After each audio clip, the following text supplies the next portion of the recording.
में लाश का अंतिम संस्कार चल रहा था। फादर के कहने पर सभी ने मृत आत्मा की शांति के लिए प्रार्थना की और सभी लोग कब्रिस्तान से बाहर आने लगे। अचानक बाहर आते वक्त पीटर की निगाह कब्रिस्तान में पड़े हुए ओइजा बोर्ड पर पड़ी। लोगों की निगाह से बचकर पीटर ने वो बोर्ड उठाकर अपने कोट की पॉकेट में रख लिया। जैसे ही पीटर ने ओइजा बोर्ड उठाया, कब्र में हलचल होने लगी। उसके करीब से एक साया गुजरा। उसने पीछे मुड़कर देखा तो कोई नहीं था। अंतिम संस्कार शहर के जाने माने रईस मिस्टर डेविड के बेटे रॉनी का था, जिसकी एक एक्सीडेंट में मौत हो गई थी। रॉनी पीटर के साथ ही कॉलेज में पढ़ता था। घर आकर रात में जब पीटर ने ओइजा बोर्ड देखा तो अपने छोटे भाई को ओइजा बोर्ड खेलने के लिए मनाने लगा। भाई, ये क्या है और इसे कैसे खेलते हैं? अरे ये बहुत इंटरेस्टिंग गेम है। इस बोर्ड पर यस, नो और ए से लेकर जेड तक अल्फाबेट के साथ साथ 0 से लेकर 9 तक की काउंट है। इस पर हम हाथ रखकर किसी हॉली स्पिरिट को बुलाते हैं और फिर वो कॉइन की मदद से हमें हमारे सवालों का जवाब देता है। आज घर पर कोई नहीं है, मम्मी पापा भी बाहर गए हैं। हम दोनों अकेले ये गेम खेलते हैं। पहले तो उसका भाई खेलने के लिए तैयार नहीं हुआ, मगर फिर पीटर के इमोशनल ब्लैकमेल करने पर वो उसके साथ मिलकर ओइजा बोर्ड पर गेम खेलने लगा। रात के अंधेरे में दोनों ने अपने कमरे में सारी लाइट्स बंद की और ओइजा बोर्ड के आसपास ढेर सारी मोमबत्तियां जलाई। भाई, अभी भी सोच ले, वक्त है। कहीं ऐसा ना हो हमें पछताना पड़े। वैसे तुझे ये बोर्ड कहाँ मिला? अरे तू आम खाना, गुठलियां क्यों गिनता है? स्पिरिट से तेरे भी कुछ सवाल हो तो पूछ लेना, तेरे भी सारे सवालों के जवाब मिल जाएंगे। कुछ और मोमबत्ती जलाकर दोनों भाई एक सिक्का लेकर बोर्ड के आसपास बैठ गए। छोटा भाई अभी भी डर रहा था। पीटर उसे डांटते हुए बोला, सोच ले, यदि नहीं करना हो तो यहाँ से चला जा। मेरा मूड मत खराब करो। कितनी बार कहा है, कोई भी अच्छी चीज एंजॉय नहीं करते हो। पीटर के डांटने पर उसके भाई ने सिक्के पर हाथ रख दिया और वो लोग सिक्के को बोर्ड पर घुमाकर बोलने लगे, any holy spirit passing by please come, any holy spirit passing by please come. काफी देर तक दोनों किसी आत्मा के आने का इंतजार कर रहे थे, मगर ओइजा बोर्ड पर कोई हलचल नहीं हुई। मैंने कहा था ना, ये सब कुछ बकवास है, कुछ नहीं होता। हॉली स्पिरिट माय फुट। भैया प्लीज, इस तरह किसी स्पिरिट का मजाक मत उड़ाइए। स्पिरिट्स होती हैं। अरे स्पिरिट होती है तो आई क्यों नहीं? पीटर के कहने के बाद ही अचानक सिक्का अपनी जगह से हिलने लगा। दोनों एक दूसरे की ओर देखने लगे। ये तू कर रहा है ना छोटे? देख, वैसे ही मेरा दिमाग खराब है, मुझसे मजाक मत कर। अरे नहीं भैया, मैं नहीं कर रहा। यह सुनकर पीटर की आंखों में चमक आ गई। तू नहीं कर रहा मतलब सच में स्पिरिट यहाँ पर है? स्पिरिट यदि यहाँ पर हो तो अपने होने का सबूत दो। पीटर के कहते ही कॉइन खिसककर यस पर पहुंच गया। पीटर खुशी से उछल गया। छोटे देख, मैंने कहा था ना, अब मजा आएगा। हमारे सारे सवालों का जवाब मिल जाएगा। स्पिरिट, तुम्हारा नाम क्या है? स्पिरिट ने बोर्ड पर घूमकर कॉइन की मदद से जवाब दिया, रॉनी।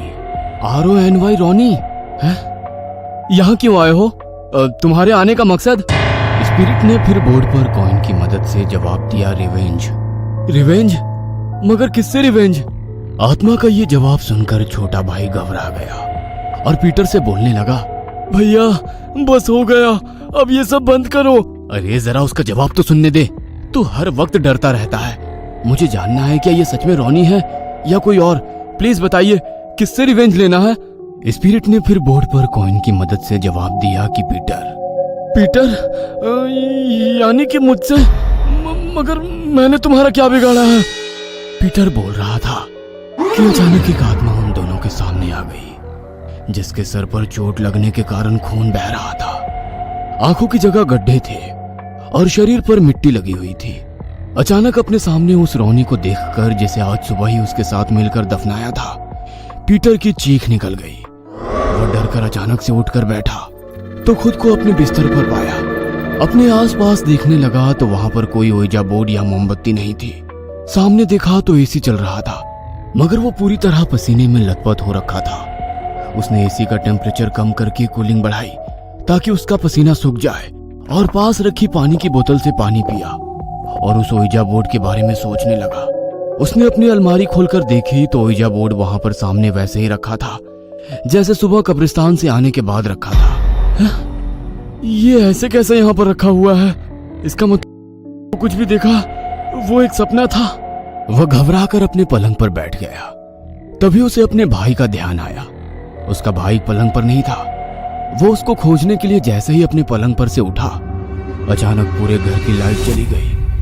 मोबाइल की रोशनी में वो अपने भाई को पुकारता हुआ चला जा रहा था। छोटे, कहाँ है तो? छोटे! वो पूरे घर में मोबाइल की रोशनी से उसे ढूंढ रहा था। वो उसे ढूंढते ढूंढते घर के गार्डन में आ पहुंचा। चारों ओर अंधेरा था, केवल मोबाइल की टॉर्च जल रही थी। अचानक उसके सर पर से उड़ता हुआ एक चमगादड़ निकल गया। वह हैरानी से चमगादड़ को देख रहा था। शहर के बीचों बीच चमगादड़ का क्या काम? आज से पहले तो कभी नहीं देखा। तभी उसकी निगाह बगीचे के बीच में लगी हुई कुर्सी पर गई। वहां पर कोई बैठा हुआ हिल रहा था। वो मोबाइल की रोशनी में उसके करीब पहुंचा। उसने डरते हुए उसके कंधे पर हाथ रखा तो वो उसका छोटा भाई था। तू यहाँ पर बैठा हुआ है और मैं तुझे सारे घर में ढूंढ रहा हूँ। चल मेरे साथ, चल अंदर चल। यहाँ अंधेरे में क्या कर रहा है? पीटर उसका हाथ पकड़कर घर के अंदर ले जा रहा था। तभी लाइट आ गई और सामने से उसका भाई चला आ रहा था। अरे भैया, आप यहाँ पर क्या कर रहे हो? मैं कब से आपको ढूंढ रहा हूँ। आधी रात को अंधेरे में घूमने का शौक कब से आपको हो गया? अपने भाई को सामने देखकर पीटर ने डरते हुए पीछे पलटा तो वहां पर रोनी खड़ा था।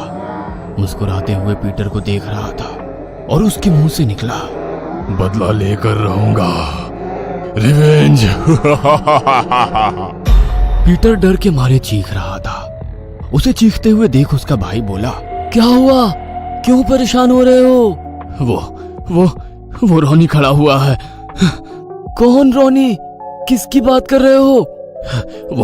वही रोनी जिसकी स्पिरिट ओइजा बोर्ड के कारण यहाँ पर आ गई। वो मुझसे बदला लेने आया है। क्या हुआ? सब कुछ ठीक तो है? अभी आपको रोनी दिख रहा था, अब आप कोई ओइजा बोर्ड की बात कर रहे हो। और बदला? किस बदले की बात कर रहे हो? क्या किया तुमने? पीटर डर से रोनी की ओर देख रहा था। तुम्हें याद नहीं, थोड़ी देर पहले हम लोग ओइजा बोर्ड पर स्पिरिट को बुला रहे थे। रोनी की स्पिरिट आ चुकी है, वो अपना बदला लेकर रहेगी। पीटर की बातें सुनकर उसका भाई उसका मुंह सूंघने लगा। कितनी बार कहा है, यदि शराब सहन नहीं होती तो पीते क्यों हो? कौन सा ओइजा बोर्ड? कौन रोनी? होश में तो हो? चलो चलकर सो जाओ, सुबह बात करेंगे। मैं सच कह रहा हूँ, वो बदला लेने आया है। लेकिन उसका भाई उसकी कोई बात नहीं सुनता और उसका हाथ पकड़कर उसे कमरे की ओर ले जाने लगता है। पीटर जैसे ही पीछे मुड़कर देखता है तो वहां पर रोनी खड़ा था। सारी रात दहशत की वजह से पीटर को नींद नहीं आती है। अगली सुबह वो चर्च पहुंच जाता है और फादर के पास जाकर सारी सच्चाई बताता है। माय चाइल्ड, तुमने जो कुछ भी कहा वो मैंने सुना, मगर तुम्हें कन्फेशन करके रोनी की आत्मा से माफी मांगनी होगी। शायद वो तुम्हें माफ कर दे। कन्फेशन बॉक्स में खड़ा हुआ पीटर बोल रहा था, रोनी मुझे माफ कर दे, मुझसे बहुत बड़ी गलती हो गई। सोचते हुए पीटर कॉलेज की उस दिन में पहुंच गया जिस दिन रोनी की एक्सीडेंट में मौत हुई थी। ए पीटर सुनो, मैंने तुमको देखा है, तुम कॉलेज के बाहर एग्जाम के पेपर लीक कर रहे थे ना। साले, जो लोग साल भर पढ़ते नहीं पेपर खरीद के अच्छे नंबरों से पास हो जाएंगे, और जो लोग पढ़ते हैं उनका क्या? रोनी, मुझे सिखाने की जरूरत मत कर। मुझे पता है क्या करना है और क्या नहीं। मेरे मामले से दूर ही रह, समझा? वरना कहाँ गायब हो जाएगा ना, किसी को पता नहीं चलेगा। पीटर, तू मुझे धमकी दे रहा है? देख मैं तेरा क्या हश्र करता हूँ। गुस्से में रोनी अपनी बाइक लेकर कॉलेज से निकला ही था कि उसके पीछे पीछे पीटर बाइक लेकर निकला और किसी को फोन लगाकर बुलाया। अचानक राइट साइड चलते चलते रोनी के सामने एक ट्रक आया और उसकी बाइक को टक्कर मारकर चला गया। टक्कर बहुत जोरदार थी। रोनी का बैलेंस बिगड़ गया और वो जमीन पर गिर गया। ट्रक तो वहां से निकल गया। पीछे से आ रहा पीटर रोनी के करीब आया और बोला, साले बहुत हवा में उड़ रहा था ना, देख तेरा क्या हश्र किया। कहते हुए वो उसके आसपास बाइक घुमाने लगा और थोड़ी देर में उसके शरीर पर से बाइक निकाल कर ले गया और रोनी तड़प तड़प कर वहीं मर गया। कन्फेशन बॉक्स में पीटर जोरों से रो रहा था। माय चाइल्ड पीटर, तुमने गलती तो इतनी बड़ी की है कि रोनी तो क्या, गॉड भी तुमको माफ नहीं करेगा। मगर इंसान यदि अपनी गलती मान लेगा तो भगवान भी उसे माफ करने के लिए एक कदम आगे बढ़ाता है। God bless you my child. हम रॉनी की आत्मा की शांति के लिए विशेष प्रार्थना करेंगे। पीटर उदास होकर जेट से बाहर निकल रहा था कि उसे रॉनी दिखाई दिया, मगर कल की तरह गुस्से में नहीं बल्कि एकदम शांत खड़ा था। लगता है रॉनी ने मुझे माफ कर दिया। वह रोड पर बिना देखे रॉनी की ओर जा रहा था। अचानक कहीं से एक ट्रक आया और पीटर को मारकर चला गया। रॉनी की आत्मा दूर खड़ी इस नजारे को देख